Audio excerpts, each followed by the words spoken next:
So my name is Rachel Fisher. I am a senior. So this is my last semester and I'm in my internship. I am a recreational therapy major in the Community Resources and Development School of the Watts College of Public Service and Community Solutions. I am 42 years old, so I'm a transfer returning adult student. And I am currently located in my home in Phoenix, Arizona. I decided going back to school in recreational therapy that I wanted to do my internship not on the sports side, but on the Center for Independent Living side in ability. And I had met a recreational therapist there named Leanne Murillo.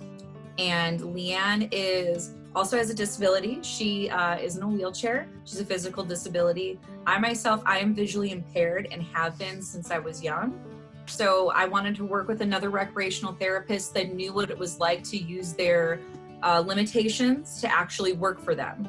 So using the fact that I understand coming from having my own disability to be able to help others. So I knew I wanted to do my internship there. And it has been a pretty incredible experience to be able to work on the community side of recreational therapy. The program is called Socialization through Recreation.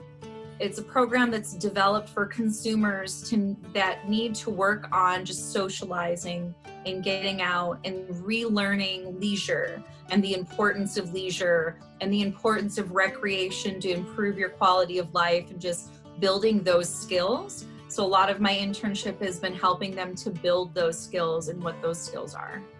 I get to do something to create some sort of virtual programs because as a recreational therapist, we have certain certification standards we have to uphold while we're in our internships. And I couldn't go 8 more weeks or 6 more weeks and not get to work with consumers and being able to have the one-on-one experience. So the thought had come up that maybe I could find a way to take a socialization class, which is face-to-face.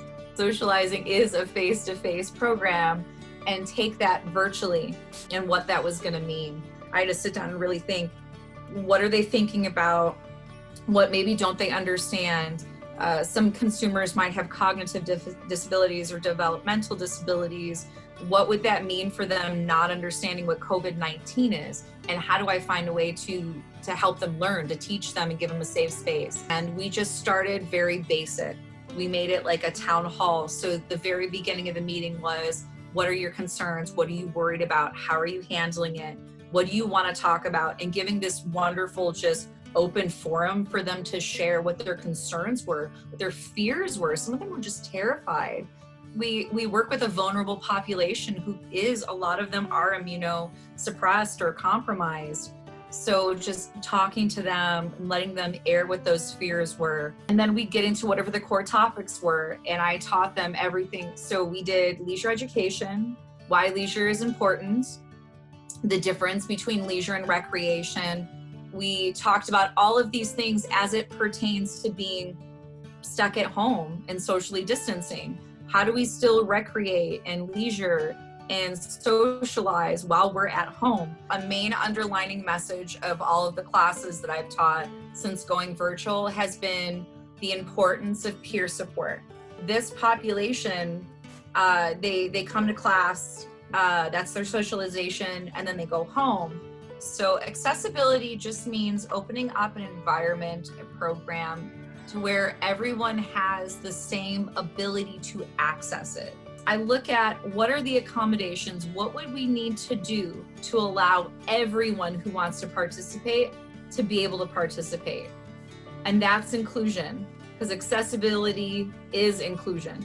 Those two words are so interchangeable, and yet they're both necessary. So in order to have a fully inclusive experience, we have to make sure that everyone can access it by providing whatever accommodations need to be provided so that everyone can get to the same information, the same class, the same activity.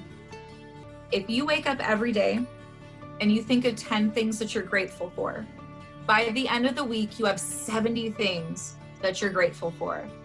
If you write 10 things down every morning that you're grateful for, by the end of a year, multiply that by 365. So you have 3,650 things that you were grateful for in 1 year. And just doing that changes your brain chemistry and it allows you to be positive and to look at things in just a brighter lens.